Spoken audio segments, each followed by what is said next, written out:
Hello दोस्तों, good morning. स्वागत है आप सभी का द स्टडी अड्डा पर। तो इस क्लास में जो हम डिस्कस करेंगे वो डिस्कस करेंगे अधिगम के संदर्भ में घर, विद्यालय और पर्यावरण की क्या भूमिका है। तो ये जो चैप्टर है वो है आपका चैप्टर नंबर 5, जिसका नाम है अवधारणा निर्माण। तो ये चैप्टर 5 है और आपकी तीसरी यूनिट स्टार्ट हो चुकी है, प्रोसेस ऑफ लर्निंग। तो तीसरे यूनिट में आज हम चैप्टर 5 को समझेंगे। चैप्टर 5 है अवधारणा निर्माण पर आधारित है और अवधारणा निर्माण में भी घर की क्या भूमिका होगी, विद्यालय की क्या भूमिका होगी और साथ ही साथ उसमें पर्यावरण की क्या भूमिका होगी, इसको आज हम डिस्कस करेंगे। तो बहुत ही इंपॉर्टेंट क्लास है, पूरी देखिएगा और क्लास को अपने सभी दोस्तों के साथ शेयर जरूर करिएगा। सबसे पहले हम बात करते हैं अधिगम की। लर्निंग क्या है, क्योंकि ये यूनिट है प्रोसेस ऑफ लर्निंग।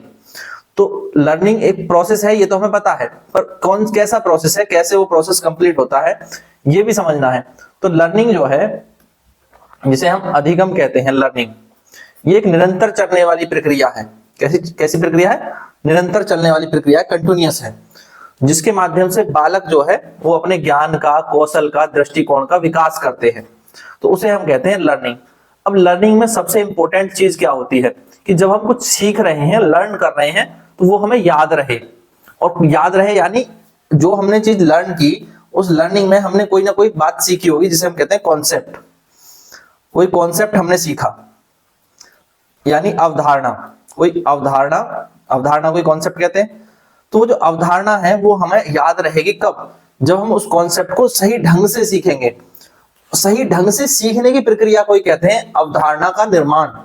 यानी किसी बच्चे के जो अनुभव हैं और जो ज्ञान है, अगर उनको व्यवस्थित ढंग से जोड़ दिया जाए तो बच्चे के जो अनुभव और ज्ञान है वो स्थायी हो जाते हैं। बच्चे के अनुभव और उसका जो ज्ञान की प्राप्ति है वो स्थायी हो जाए, इसी को हम कहते हैं कॉन्सेप्ट फॉर्मेशन। तो अवधारणा का निर्माण क्या है, इस पर बात करेंगे। अवधारणा के निर्माण का क्या अर्थ है, इस पर भी बात करेंगे और उसकी जो विशेषताएं हैं ये भी सब डिटेल में डिस्कस करेंगे। तो आज का जो टॉपिक है वो मेनली किस पर बेस्ड है? कॉन्सेप्ट फॉर्मेशन पर, अवधारणा निर्माण पर। तो अवधारणा निर्माण क्या है? अवधारणा क्या है कि बालक जो कॉन्सेप्ट सीखता है अपने अनुभवों से सीखता है, और अपने अनुभवों को व्यवस्थित ढंग से समझना, उन्हें जानना और उनसे ज्ञान की प्राप्ति करना ही अवधारणा है, कॉन्सेप्ट है। तो अवधारणा केवल सिर्फ सीखने तक सीमित नहीं है। अवधारणा किससे जुड़ती है? स्थायी ज्ञान से जुड़ती है। ठीक है, स्थायी ज्ञान की प्राप्ति ही एक तरह से अवधारणा का निर्माण है। तो अधिगम तो सिर्फ विद्यालय में होता है, क्या है ये सही है कि अधिगम केवल विद्यालय की चार दीवारी में होता है? क्या बच्चा सिर्फ केवल स्कूल में सीखता है? नहीं, बच्चा स्कूल के बाहर भी सीखता है, घर पर भी सीखता है और स्कूल में भी सीखता है, अपने पर्यावरण में भी सीखता है। तो यानी जो लर्निंग है वो केवल घर, स्कूल तक सीमित नहीं है, वो घर और पर्यावरण में भी बच्चा सीखता है, जिस पर हम आगे बात भी करेंगे डिटेल में। अब ये जो अवधारणा की प्रक्रिया है, निर्माण की प्रक्रिया, जिसे हम कॉन्सेप्ट फॉर्मेशन कहते हैं, ये एक केंद्रीय प्रक्रिया है। इसमें जो बच्चे के अनुभव हैं उन्हें अगर व्यवस्थित कर दिया जाए तो उससे एक अर्थपूर्ण ज्ञान का निर्माण, अर्थपूर्ण ज्ञान का निर्माण ही क्या कहलाता है? कॉन्सेप्ट फॉर्मेशन कहलाता है। ध्यान दें, इसी को हम कहते हैं कॉन्सेप्ट फॉर्मेशन। यानी बच्चे के अनुभवों को ज्ञान से जोड़ना और क्रमबद्ध तरीके से, व्यवस्थित तरीके से जोड़ना ही कॉन्सेप्ट फॉर्मेशन है। जैसे ज्ञान के बारे में जिन पियाजे ने क्या कहा है, बच्चा जो है वो ज्ञान का एक निष्क्रिय ग्रहणकर्ता नहीं है, वो एक सक्रिय निर्माता है। बच्चा खुद से जो है सक्रिय रूप से अपने जो कॉन्सेप्ट है उनका फॉर्मेशन करता है, निर्माण करता है।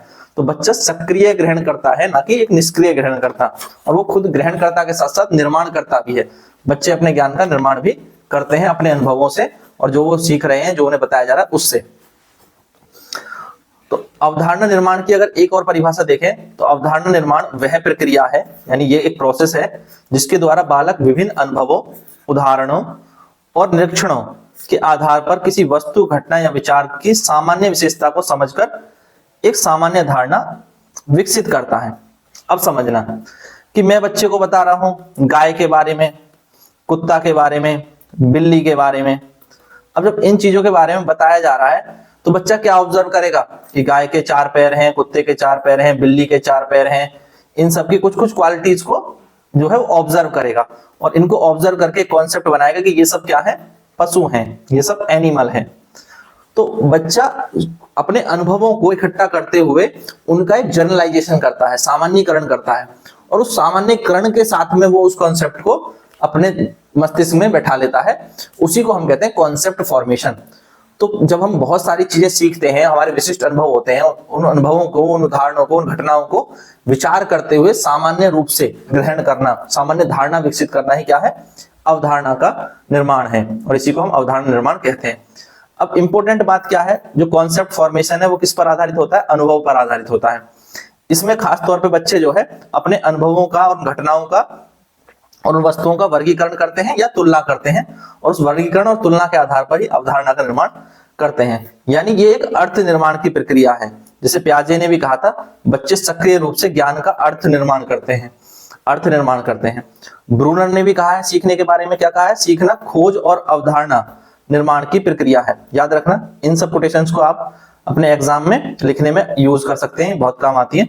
तो हर एक स्लाइड में मैं एक ना एक कोट आपको बताता रहता हूं, तो इन कोट्स को कहीं एक साथ एक जगह लिख लीजिएगा, ताकि आप इनको अच्छे से रिकॉल कर पाएं, और इन्हें 2-3 बार दोहराया करिए, हफ्ते में एक बार तो इन्हें जरूर दोहराया करिए, ताकि जब भी कोई टॉपिक आपके सामने आएगा तो उस टॉपिक पे रिलेटेड कोट्स आप वहां लिख पाएंगे।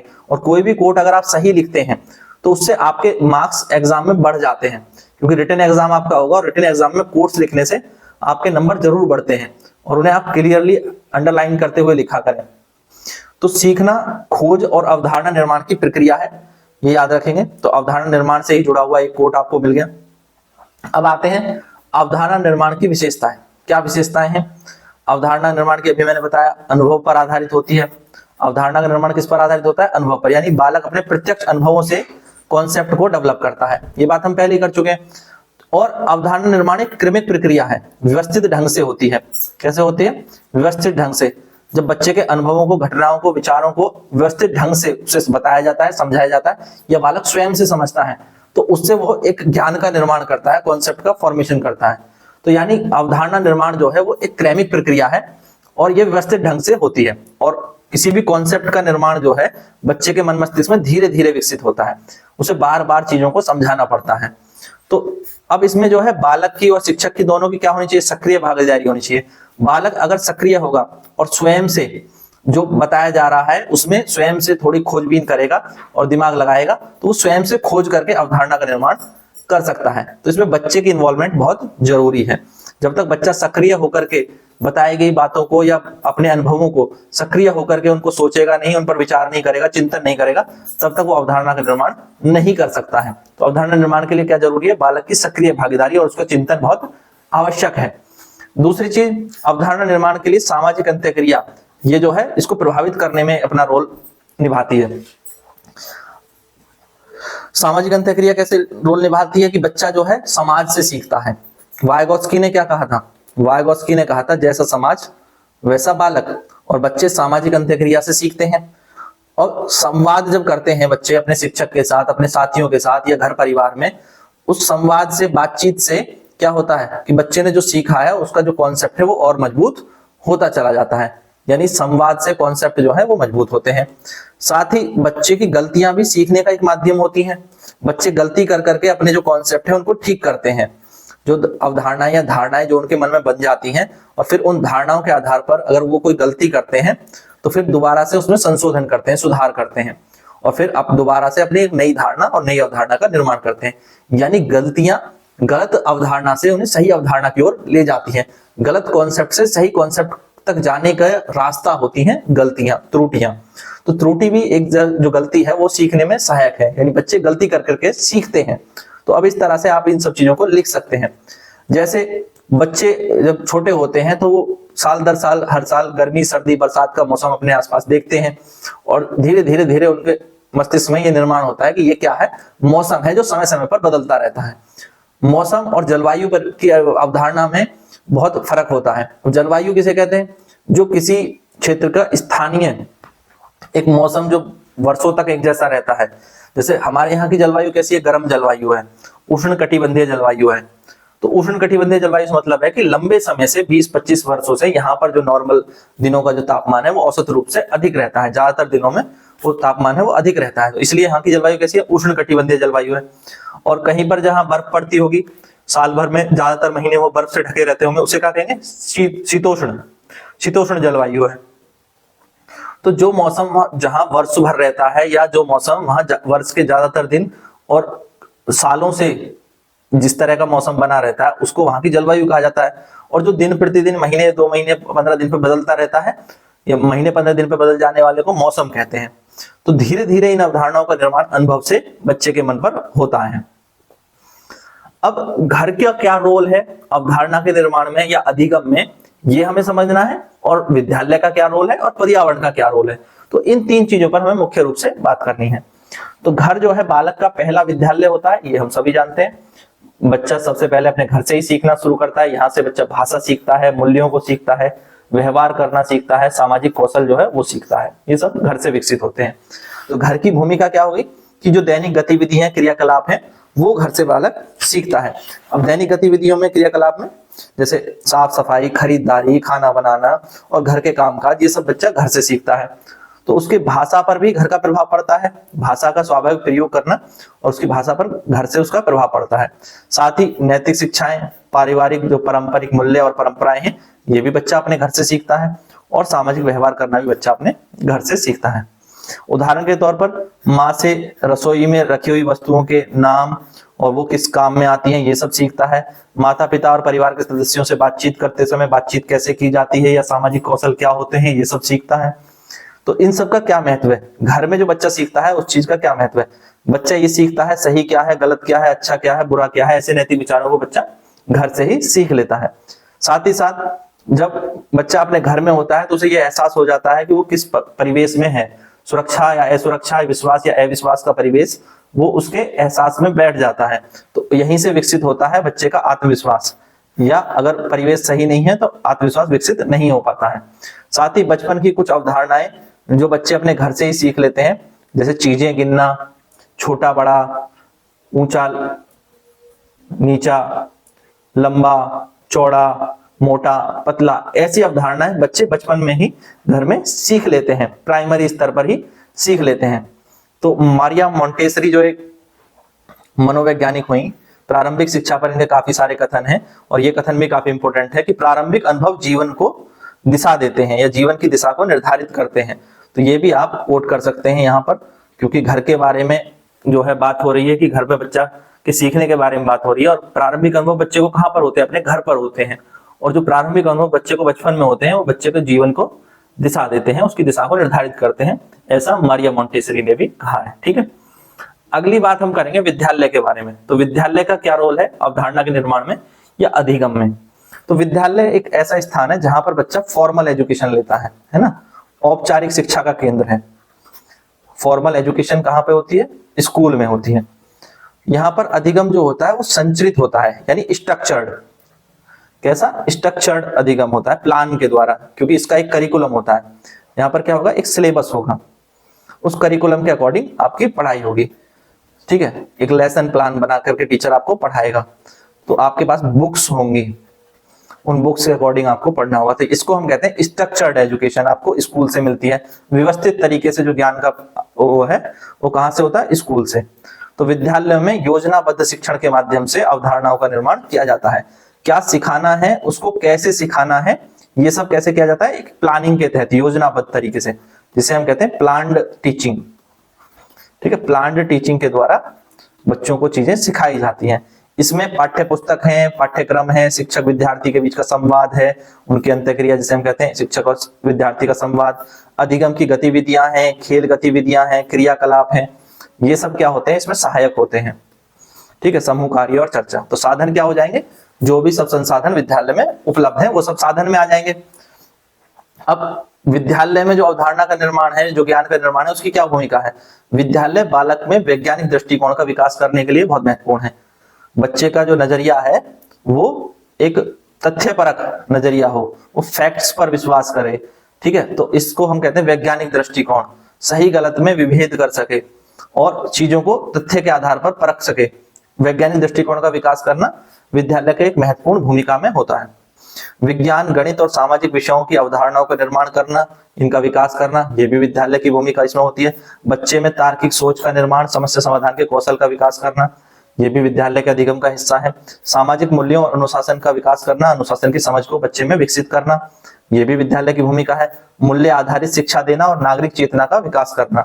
नागरिक चेतना को एक शब्द में बताऊं, जो आजकल हम सिविक सेंस की बात करते हैं, हर जगह आप सुन रहे हैं सिविक सेंस, कि कहां पर कैसा व्यवहार करना है, कूड़ा बाहर नहीं फेंकना है, या किसी भी पब्लिक प्लेस पे किस तरह पेश आना है, सड़क किनारे कहीं भी टॉयलेट नहीं कर देना है। तो ये सब जो नागरिक चेतना के जो गुण हैं, जिसे हम सिविक सेंस कहते हैं, ये भी स्कूल से, घर से विकसित होने चाहिए बच्चों में, तभी वो सड़क पर वैसा व्यवहार नहीं करेंगे जैसा हम आजकल देख रहे हैं, जिसे जो जगह जगह लोग क्रिटिसाइज कर रहे हैं। तो शॉर्ट में इस बात को समझें कि नागरिक चेतना का विकास के लिए बहुत ज्यादा काम किए जाने की जरूरत है, हमारे घरों में और हमारे विद्यालयों में भी, क्योंकि एक पूरा परिवेश ऐसा बन गया है जहां पर बाहर जो है गलत बिहेवियर करने की एक प्रवृत्ति सी बन गई है। लोगों को ये लगता है कि अगर कोई देख नहीं रहा है तो हम यहाँ पर कुछ भी कर सकते हैं, जब तक कोई फाइन नहीं है, जब तक कोई जुर्माना नहीं है, तब तक आप कुछ भी करो। तो ये जो एटीट्यूड है, यही एक लोगों को कहते हैं निम्नतम नागरिक चेतना के स्तर पर लेकर के आता है, जहां लोग सिर्फ अपने बारे में परवाह करते हैं, दूसरों के बारे में नहीं परवाह करते हैं। तो इस तरह के अगर नागरिक बनेंगे तो वो बाहर ऐसा ही व्यवहार करेंगे जैसा आप आजकल हर जगह देख रहे हैं। तो आगे बात करते हैं पर्यावरण की। तो पर्यावरण से बच्चा क्या सीखता है, या पर्यावरण का अधिगम पर क्या प्रभाव है, या अवधारणा के निर्माण में। तो बच्चा बहुत सारे कॉन्सेप्ट अपने एनवायरनमेंट से सीख लेता है, जिन चीजों को अपने आसपास देखता है, पेड़ पौधों को, पहाड़ों को, नदियों को, उनसे उसके अंदर पर्यावरण का कॉन्सेप्ट डेवलप हो जाता है। साथ ही साथ बच्चा जिस परिवेश में रहता है, बाजार में, गांव में, शहर में, जहां भी रहता है, उसके बारे में भी अवधारणा उसकी बनी जाती है कि बाजार में क्या जाता है तो देखता है चीजें कैसे बिकती हैं, कैसे सामान खरीदा जाता है, ये सब भी सीख लेता है। गांव का परिवेश कैसा है, शहर का परिवेश कैसा है, ये सब चीजें जो है प्रभावशाली ढंग से बच्चे को प्रभावित करती हैं, क्योंकि बच्चा अपने आसपास इन सब चीजों को देख रहा होता है और वो प्रत्यक्ष अनुभव से सीख रहा होता है। तो पर्यावरण हमें जो सिखाता है वो डायरेक्टली जो देख करके एक्सपीरियंस से आता है, प्रत्यक्ष अनुभव द्वारा। तो बालक का सामाजिक, सांस्कृतिक और जो प्राकृतिक परिवेश है वो लगातार बच्चे को सिखाता रहता है, और वहां से जो अवधारणा बनती है, क्योंकि ये अनुभव आधारित अवधारणा है, तो ये बहुत प्रभावी होती है।